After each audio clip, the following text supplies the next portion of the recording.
Hi everybody, welcome back. Jeff Opera with Tracy Hanson. We're talking about how people can help others. And we're doing this a little bit in the context of the player-caddy relationship. Mm-hmm. You've been on both sides of the bag, Tracy. I have been on both sides. Right. And one of the things that you hear talked about on TV sometimes, you certainly hear it talked about, if you're familiar with players who play at a high competitive level, is how a caddy and a player talk to each other, but particularly how the caddy can encourage the player. Mm-hmm. Describe that for us a little bit. Yeah, in all honesty, it's really the caddy gives more encouraging words to the player than the player gives to the caddy. And it's important for a player to encourage their caddy at times. And I think we're probably very poor at doing that because we're so self-absorbed in the moment. You're caught up in the moment, yeah.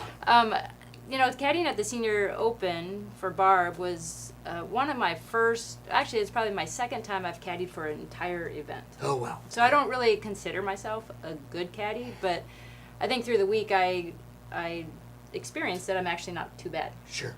So for in that context, with Barb, I was able to just reiterate to her, you're doing good, keep going, breathe, repeat like the things that she's working on. Right. You know, in our pre-shot routine, we're in think box. When we're over the ball, we're in play box. You know, so just continuing to reaffirm her, and when anxiety is high, the encouraging words are to try to bring her back to the present. Okay. That's what a good caddy will do, is just keeping the player in the present moment.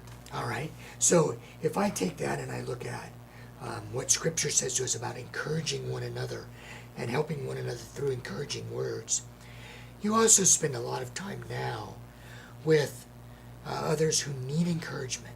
They've gone through some difficult things perhaps in their life, or they're going through it right now.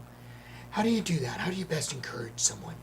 Yeah, so some of the golfers that I've been mentoring, I think one of the biggest things is I just listen. I listen well, and then I can reaffirm back to them, you know, you're making good choices. You know, that was a good thought process. That was a good decision. Or encourage them to maybe press through a difficult situation, or to give them choices. You know, I think encouraging words will help people know that they have choices. Got it. So if someone is discouraged, sometimes you hear, well, don't be too, over the top positive. But is positive helpful pretty much all the time? I don't think so. Okay.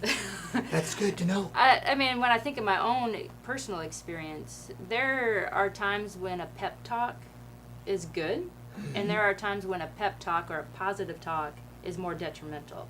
And so I think there's that phase of where you need to listen well, and so you need to choose which encouraging words you're going to say, and not just start speaking without any knowledge of what you're saying.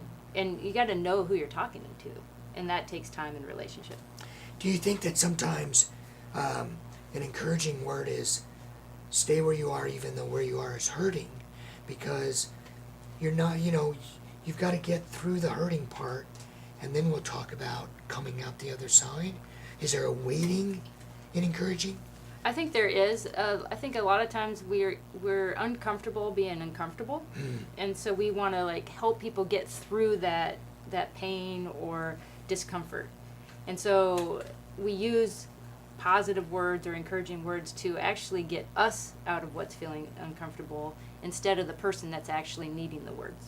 And so sitting, waiting, listening, knowing who the person is you're talking to and which words or which direction is the best for them, not just because it's going to help you get out of what feels bad for them. Okay.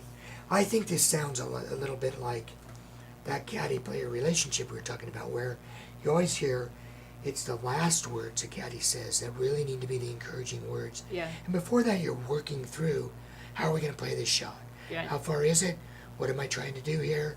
What am I seeing in the shape of the shot? Okay, you got this. Yeah, I was just going to say that was what going through my head is club is pulled, they're getting ready. It's you got it. You know what you need to do. You got it. You can do this. Is kind of the last thing. And I think another piece too is there's in a player-caddy relationship, there is time where you don't say things because the player needs to process. And so if you speak too many positive words at the wrong time, it actually is detrimental. Well, I hope that's been very helpful to you. Let me finish with an encouraging word. Come back next time. See ya.